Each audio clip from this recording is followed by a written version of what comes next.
So Craig, I have some questions for you today. I believe so. Did you create Bitcoin? Yes.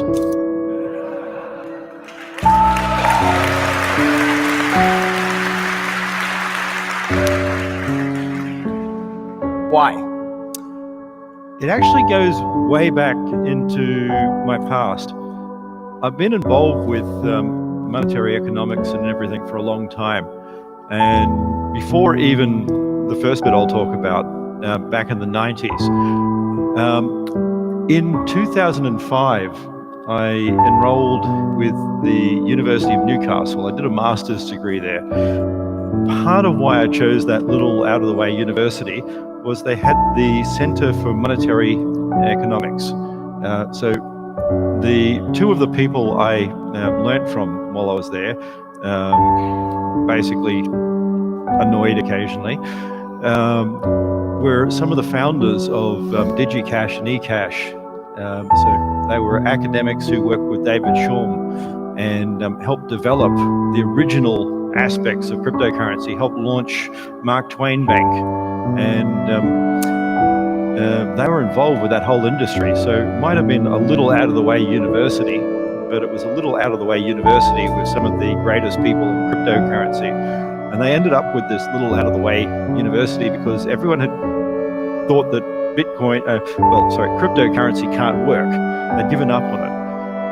And part of why I saw why Bitcoin needed to be different, why cryptocurrency had always failed, when you get to a certain size, law enforcement starts to be active.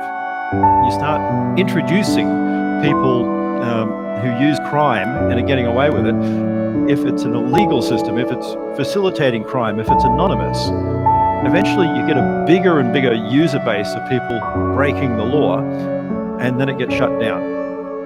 And people don't seem to understand. It's distributed, it keeps going stuff. Liberty Reserve had 30,000 different nodes with bank accounts globally.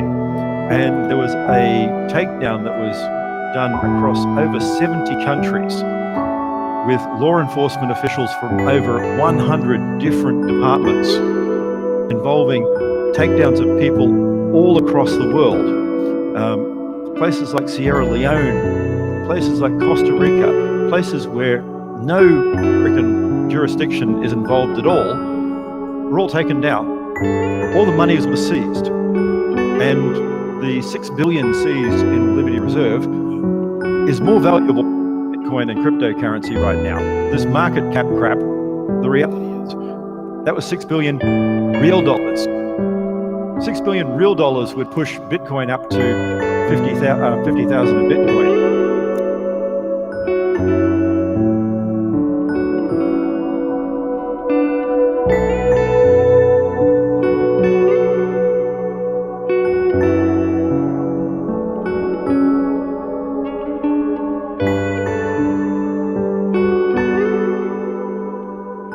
What creativity? Well, we have STOs running around saying that they're new because they're a token. So what? Wealth isn't money. Wealth is the creation of goods, services, assets, capital. Because you've created a token, so what? That just makes you another scammy loser. If you create a token and you don't have a business, you don't have anything. At what point in time did you really begin working on Bitcoin? I started on a failed, totally stupid concept back in the 90s. And I also had the concept of a paid sort of network. And all of it was a total screw up, fuck up, and whatever else that wasted lots of money and got nowhere. Okay. And then when did you get, I suppose, the idea that really led to what Bitcoin is? That really came about after a bit of time with Newcastle and the other.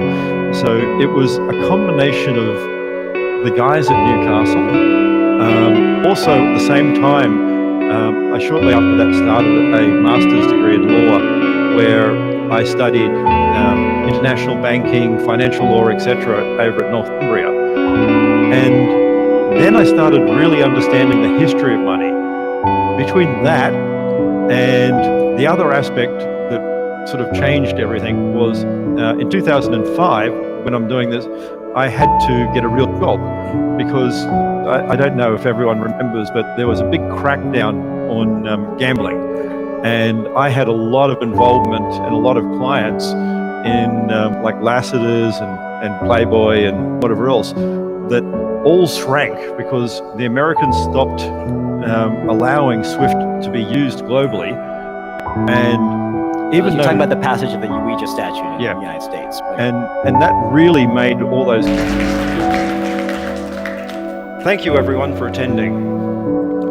You've seen some great things, and I'll tell you it's a drop in the ocean. We've been scaling and concentrating on that for a while, but that's the start.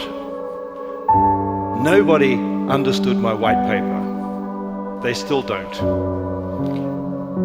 In the next conference, you're going to learn why addresses. You're going to learn why nodes are the way they are.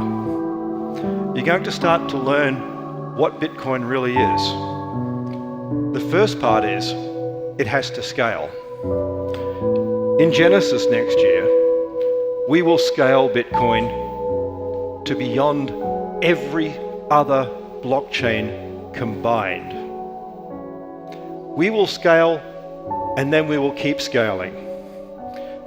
My goal isn't 2 gigabytes. I want to see Bitcoin able to handle 10 billion plus transactions per second, and it can. I want to see Bitcoin become the global backbone of all commerce. And there's a reason why. It's very simple. Because we want an honest world.